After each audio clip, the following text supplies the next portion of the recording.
On that day the book of Moses was read aloud in the hearing of the people. And there it was found written that no Ammonite or Moabite should ever be admitted into the assembly of God. Because they had not met the Israelites with food and water but had hired Balaam to call a curse down on them. Our God, however, turned the curse into a blessing. When the people heard this law, they excluded from Israel all who were of foreign descent. Before this, Eliashib the priest had been put in charge of the storerooms of the house of our God. He was closely associated with Tobiah. And he had provided him with a large room formerly used to store the grain offerings and incense and temple articles, and also the tithes of grain. New wine and oil prescribed for the Levites, singers and gatekeepers, as well as the contributions for the priests. But while all this was going on, I was not in Jerusalem, for in the 32nd year of Artaxerxes king of Babylon I had returned to the king. Some time later I asked his permission. And came back to Jerusalem.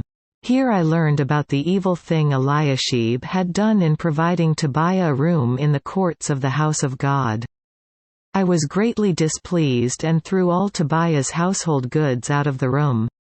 I gave orders to purify the rooms, and then I put back into them the equipment of the house of God, with the grain offerings and the incense.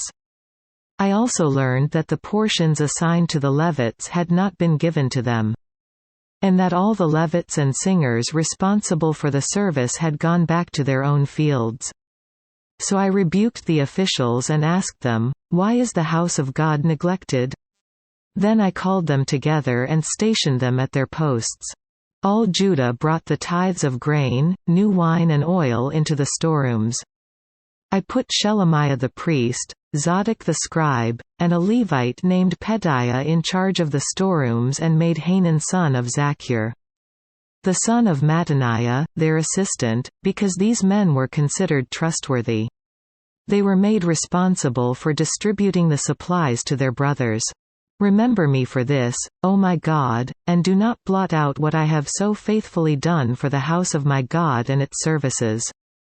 In those days I saw men in Judah treading winepresses on the Sabbath and bringing in grain and loading it on donkeys, together with wine, grapes, figs and all other kinds of loads.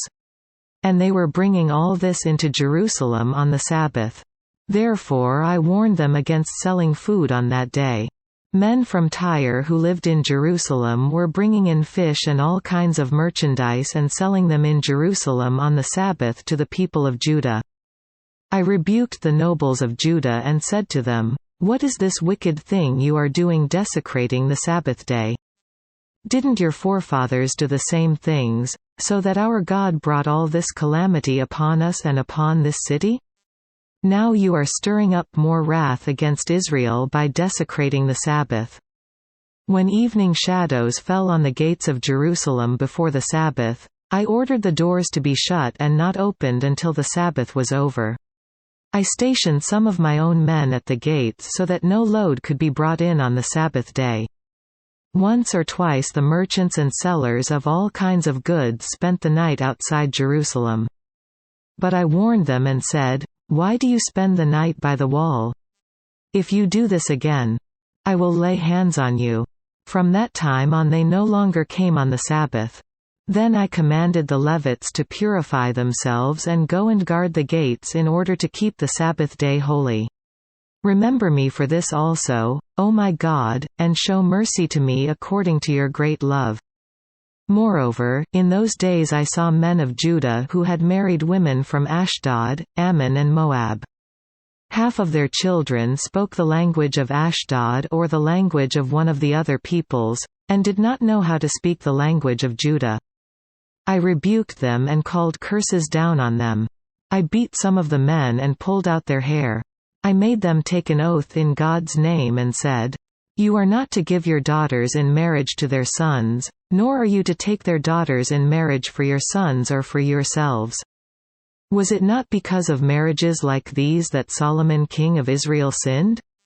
Among the many nations there was no king like him. He was loved by his God, and God made him king over all Israel, but even he was led into sin by foreign women. Must we hear now that you too are doing all this terrible wickedness and are being unfaithful to our God by marrying foreign women?" One of the sons of Joiada son of Eliashib the high priest was son-in-law to Sanballat the Horonite. "And I drove him away from me. Remember them, O my God, because they defiled the priestly office and the covenant of the priesthood and of the Levites. So I purified the priests and the Levites of everything foreign, and assigned them duties, each to his own task. I also made provision for contributions of wood at designated times, and for the first fruits. Remember me with favor, O my God."